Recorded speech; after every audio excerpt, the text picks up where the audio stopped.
Well, today's a special day for us because we get to honor all of the people who have taken classes during this past year.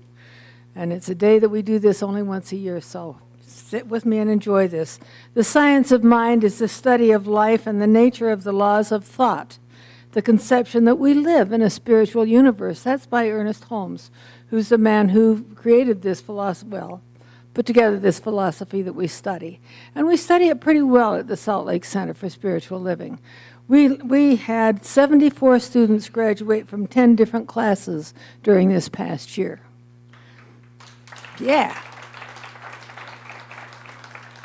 We have two basic classes. One is called the Basic Principles of Spiritual Living. The other one is called Prosperity Plus. We're just finishing up a Basic Principles class. There will be a Prosperity Plus class starting in the fall. We do a good job because I think we really changed lives along the way. Other classes that we've taught during this year include Essential Ernest Holmes, Visioning, the creative process in the individual, the power of your word, and of course, practitioner training, which is a whole different thing. Okay? We have with us today three people who have worked in three different areas, and they're going to present to you what they presented in their classes. The first one is David Maxwell. I'm sure that you know David. He does everything around here. Big, tall, cute guy. He took the Basic Principles class some time ago, and at the end of that class, you do a project. His project for that class was a children's book, and he's going to share that with you. Help me welcome David.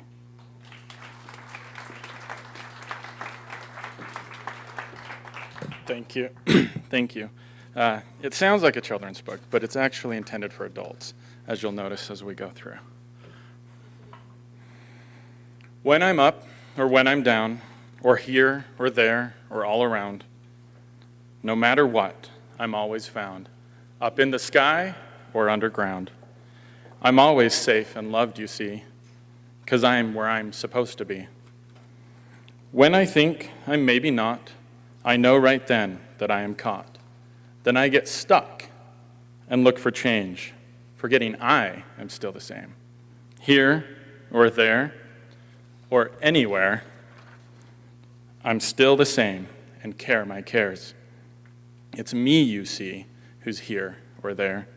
It's me when I go anywhere. So if I'm here or if I'm there, it doesn't really matter where. I'm with me, and stuck I'll be, unless I choose not to be. I can choose to see myself set free. I can choose to love both you and me. I can choose to be what's in my heart, to be myself, and then I start. That's when I fly and soar so high, when I accept I'm good as pie. No more judgments, glares, or stops, or self-abusing mental flops. No more gaining extra weight, or getting drunk and drinking late, or eating stuff that builds my fluff, or smoking just 'cause things get rough, or making up what makes me break, or giving up and crying late, or thinking what I cannot be. No, that's not the stuff I choose for me. I simply must, and so must we, must choose to see and love and be. That's what I must do for me. So if you're lost or sad or broke, don't worry now, and I won't joke. It's all okay, I promise you. There's nothing more that you should do. You're just you, and simply you. You're right where you're supposed to be. Don't agree? Just count on me. I know, you see. I'm right where I'm supposed to be. Thank you.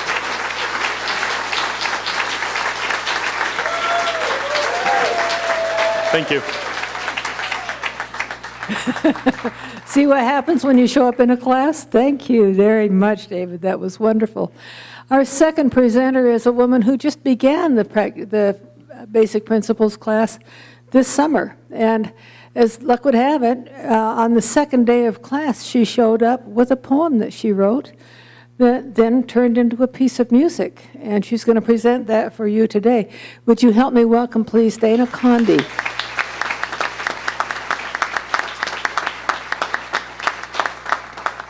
But this song is a complete gift in my life, and my life is forever changed because of it. But these fine gentlemen behind me have made it a beautiful, wonderful song. And so, applause to them. This song is called I Become.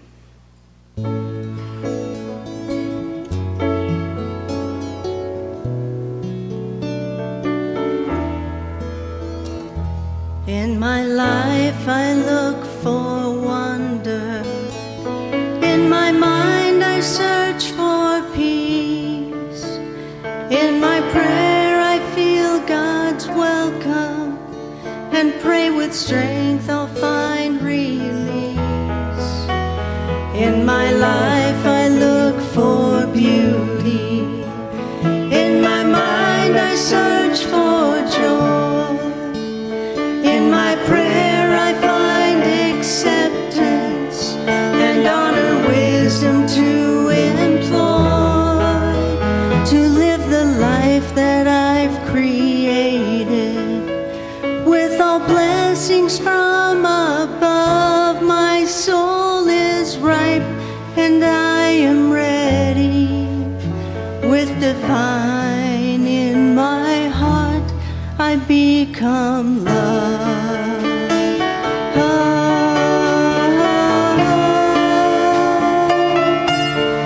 I am love.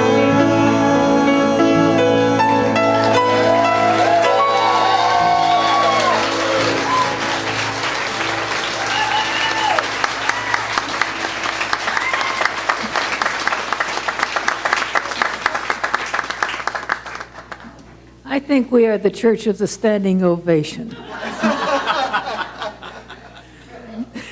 Last but not least, the path to practitionership is a long and very rewarding one.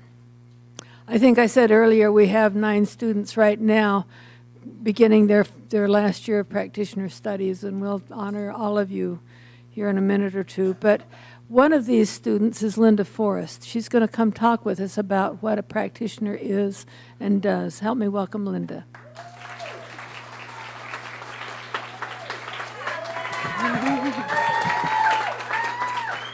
Wow, thanks. We all recognize that this spiritual organization is a little different than other churches. We speak a different kind of language, and we pray in a different kind of way, and we don't even believe we're the only way to do it out there. But the biggest difference to me in this organization is that Ernest Holmes founded it as a learning organization, as a learning institution.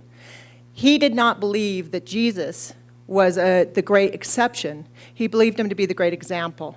And so he studied his teachings, and he came up with a proven method of prayer and consciousness that helps us to live a blessed and peaceful life every day from the inside out.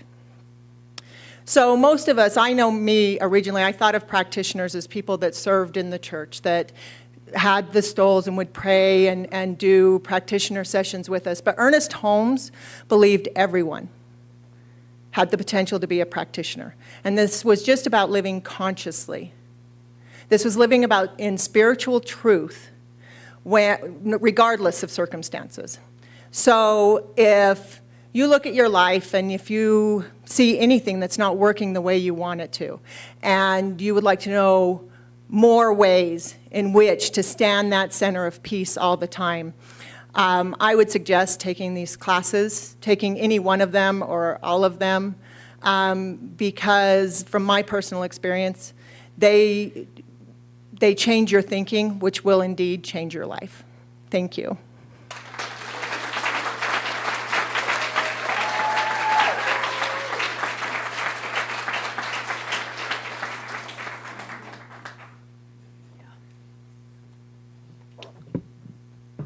So I'm curious, how many practitioners and practitioner students have we got in the room? Would you stand up?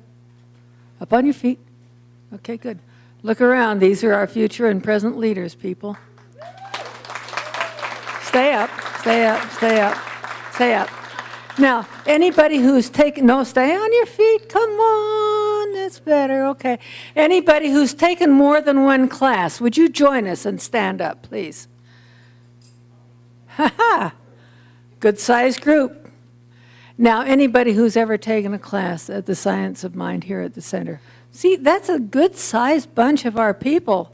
Thank you, thank you, thank you.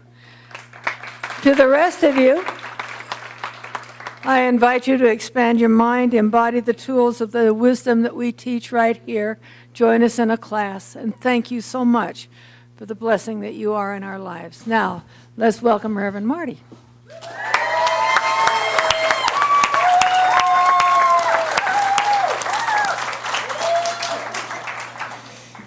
Thank you. I was just enjoying this so much. I was back there eating candy and just well, this is great. And then all of a sudden, oh, I've got to do this too.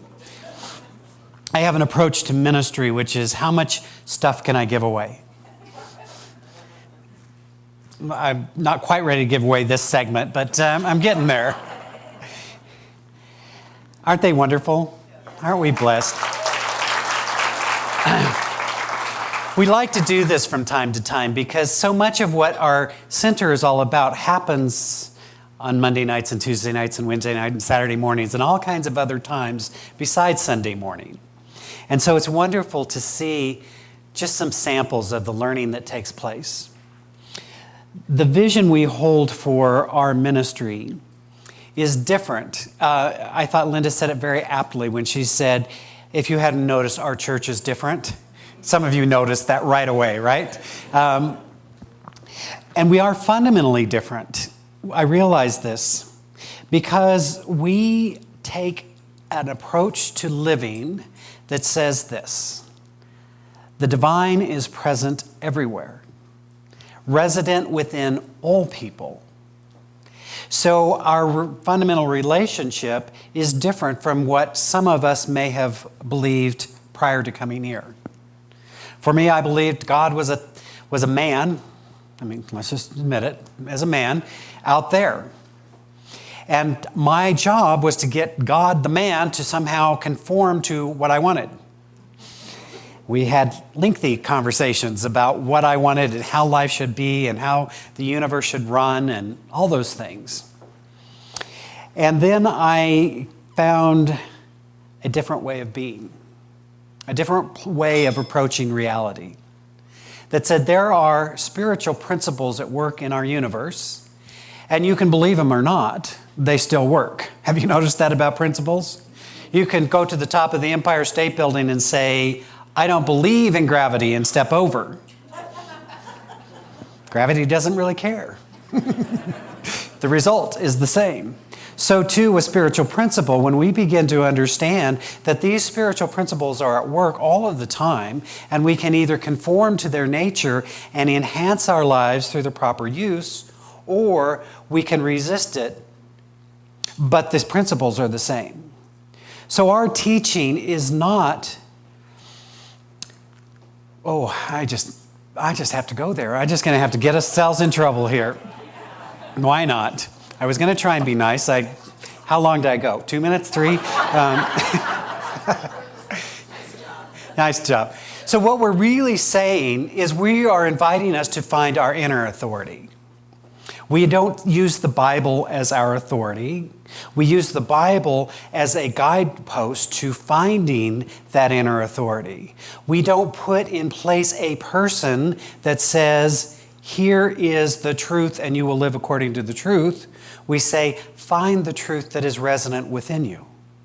Because we literally believe when Jesus said that the kingdom is neither here nor there, but the kingdom of heaven is within you, that he was speaking truth. And so our work, who would have thought to look within to find our answer, right? Many religious traditions, which we honor all, say there's an external authority for you for your life. Our work, we have discovered, is to find that relationship with the divine and allow it to come forth. It turns out, when I was a child, as it says in the Bible, when I was a child, I acted like a child. But when I was called to be a man, I had to give up my childish ways. That, for me, is a wonderful statement of truth that says our old ways of being must be released if we want to inherit a new way of being in the world. People come into classes and they say, I want my life to be different. We're like, cool. In fact, we even promote it. We're like, you want your life to be different? Come on down, take a class. And then we get you in there. And we lock the doors. And we say, oh, did we forget to mention you're going to have to be different? Did we forget that in the promotional flyer? Because really what we begin to understand is the universe by its very nature is already fully orbed as wisdom and intelligence and joy and love and harmony and peace. It already exists that way. And if we are not experiencing that in our life, it means that we are not allowing the divine to flow through us, through our limited thinking, through our incorrect thinking, through our mistaken beliefs. We've said, I don't deserve that much. And the universe says, coming right up, just a little for you, right? Not because the universe would withhold our good, but because we, through our mistaken identity, withhold our good. So the classes and what we do and who we are all designed to bring forth that greater possibility. The vision that we hold for ministry is not that you will all come and worship me. Although I'm open to offers. I mean, really, I am. Although, here's what I discovered. There's some ways of doing ministry that don't work well. How do I know this? Trust me, I've tried them all. And when I say ministry, I'm not just talking me as minister, I'm talking all of us ministering to each other. But there's some old ways of doing ministry that I was reminded of recently. The first of which is sort of the king or queen of the organization, sitting on their throne, speaking truth to the subjects who dutifully follow through or off with their heads. Again, make me an offer. Provide me a golden throne. I'm willing to consider this. But what I've discovered about our group is you're not very good subjects. You want to have your own opinion. You want to believe your own truth. You want to be independent, right? So that model doesn't really work there. There's another one that's lovely, the pastoral model. Me as shepherd, you as sheep. Again, you can see the problem right away. Because we have all these independent people that think they can find truth for themselves. There are some other models, one of which is the Lone Ranger. I love that model. I'll do it. Myself. Oh, well, I have this partner, but, Tonto doesn't really get full billing, does he, But the great thing about the Lone Ranger is once the crisis has been established, then the Lone Ranger rides in to save the day and has a tool that no one else has, a silver bullet, and fixes anything. What you begin to discover about that way of doing ministry is that in order to get the Lone Ranger's attention, you must have a crisis. And so you create crisis all over so that you can have a savior. There's another lovely way of doing ministry that is called the martyr. Love the martyr. Don't worry about me. I'll be fine. Right? And so you show up for the meeting to plan the event. It's already done. It's okay. I had a few minutes between 4:30 and 5 this morning that I thought I'd just get this all ready for you. And then there's a way of, trust me, I've tried them all. And I'm not just me, but how do we organizationally show up for each other? But we are in a transformation of consciousness, both in the times in which we live and the approach we take to leadership or to ministry. And the new way of being together is vision-oriented. Let me share with you the vision for who we are. We are a community of loving, like-minded individuals who do not discriminate according to the outer, but recognize the inner that is resident within each person. And we recognize the inner as the divine spark of God. We are a community that calls forth that divine spark to shine brightly in the world. We are a community that houses individuals who are willing to transform their own lives through their own inner work and to be of service to bring forth a world that works for everyone. We are a community that loves God and loves life and loves to laugh.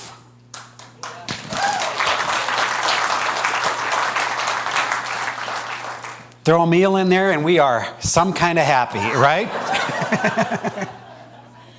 Hence the picnic, right? So that vision is who we are. And then we say, do you want to come play? Do you want to share your vision of possibility in the world? I'm excited about this building, and I'll tell you the most exciting thing about the building is not the building itself, but what it allows us to do. For some time, we've only been able to offer one course, and so most of those courses are Science of Mind. But now that we are in this new place, we can have 3 events going on any given night or any given day. I know, it rocks. And so we can expand beyond just Science of Mind education to be a university of life. Yes. For me, that looks like, what does conscious parenting look like? I said earlier, wouldn't you have loved to have conscious parents? Wouldn't they have loved to have conscious kids? You know, I mean, you can see there's a relationship there, right? What does all of this, so we have so many practitioners of so many different things, the mind, body, spirit connection. And we'll have a place and a space that allows those gifts to be shared to create a world that works for everyone. So we are standing in a very exciting time. And the most important thing is that we understand this shared vision, because it's not just for ourselves that we do this. You see,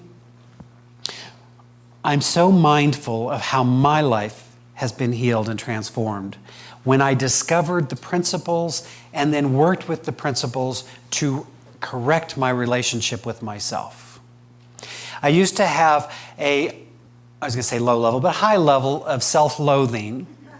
And then I didn't understand why nobody wanted to be with me. You know, it's like, you don't want to be with you. Why would anyone else want to be with you, right? And when that changed, then look, people show up. When I changed my way of being around all these different areas of life, then that could show up in my life. It was not about changing the outer. It was about changing the inner. And through the change of the inner, the outer could express more fully. So if we take that in our individual lives and we multiply that, and then we become emissaries of light in the world, because we live in a time where our old paradigms no longer work. It's fairly obvious, isn't it, that the old paradigms no longer work. And yet the new paradigm is not yet fully established. I believe we need many, many light workers.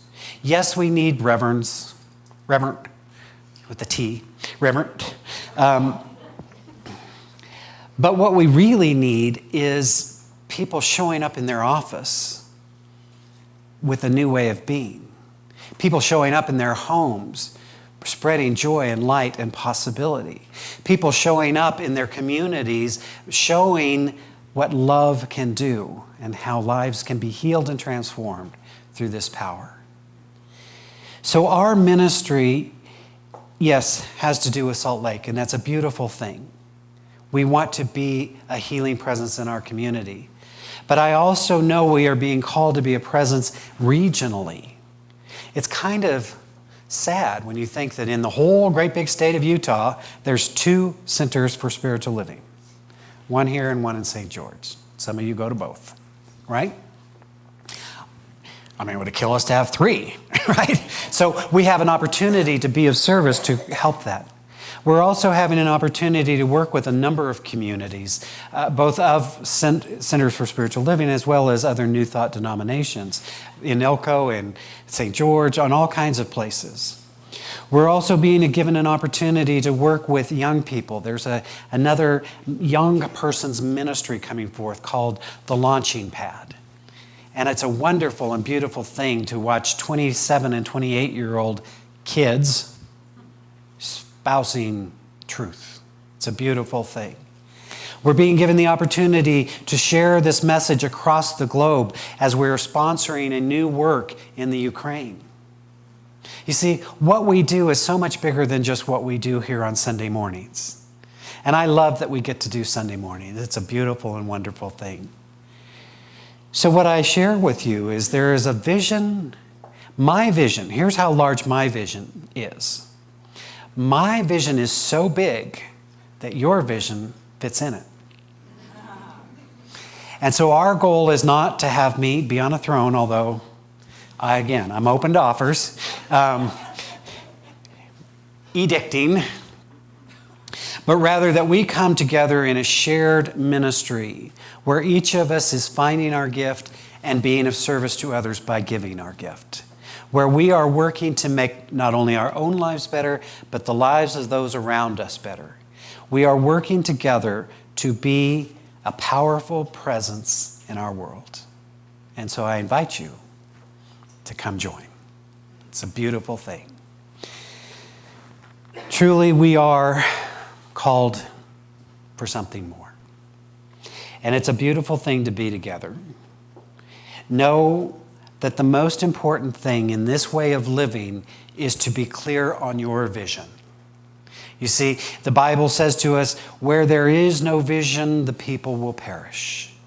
And it is true for us individually as it is collectively, that when we have no vision of possibility for our lives, as David said so brilliantly, that's where we get stuck.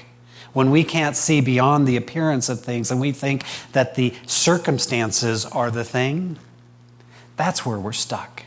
But when we can see the vision of possibility, when we can match those words, as Jesus said, see beyond the appearance of things, to know the spiritual truth and reality, it is there that healing and transformation occurs. And so I'm just simply inviting you to be part of that in whatever way fits for you. My opinion, it's a very good thing. So, as we move forward, let us never lose sight of the vision that calls us forward. This has never been about having a building, although I will be thrilled to have a building. It is about the presence and the principles that we teach being made manifest in the world. And it is a good thing. So won't you join me in prayer as we simply give thanks, bless this time, and bless this work. As we simply turn inward, honoring and acknowledging this one divine life, this infinite presence that is forever and ever seeking its expression in and through and as all creation. We find that behind all creation there is the Creator, that is not somehow separate from its creation, but rather embodies itself in and through and as its creation. As I know this simple fundamental truth, I am reminded that it is in this presence that I live, move, and have my being. And because I know this to be so, because I know this to be true, I know for each of us gathered here that the one life is our very soul, our very being. And so I know that that which is true for the whole must be true on an individualized basis. So I'm simply knowing in this moment that the presence of divine love is always available. And it is into this presence that we move now. We allow ourselves to establish right relationship. We choose to love ourselves. We choose to love others. We choose to forgive freely and graciously.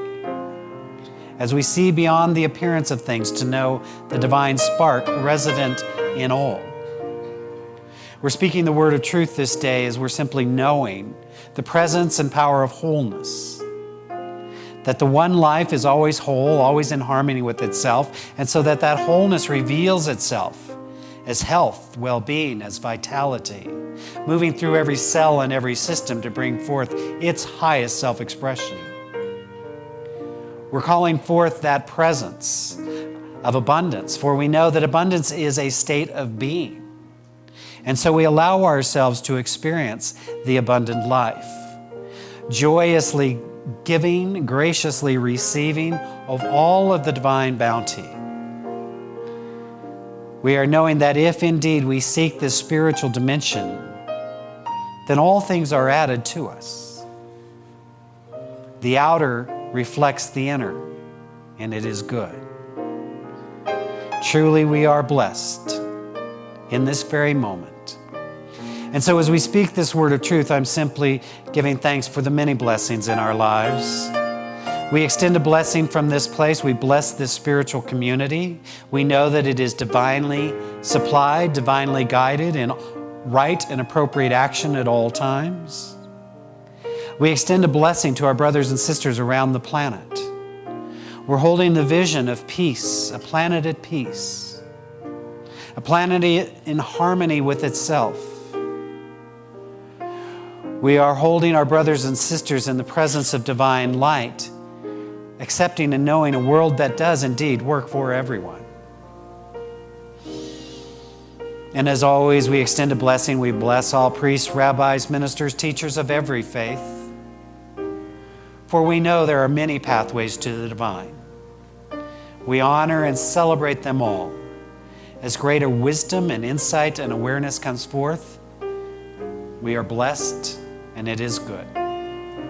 So for all of these blessings and so many more, I'm simply giving thanks, releasing this word into that law of mind that knows what to do, how to do it to serve the highest good for all. I simply allow it to be so, as together we say, and so it is.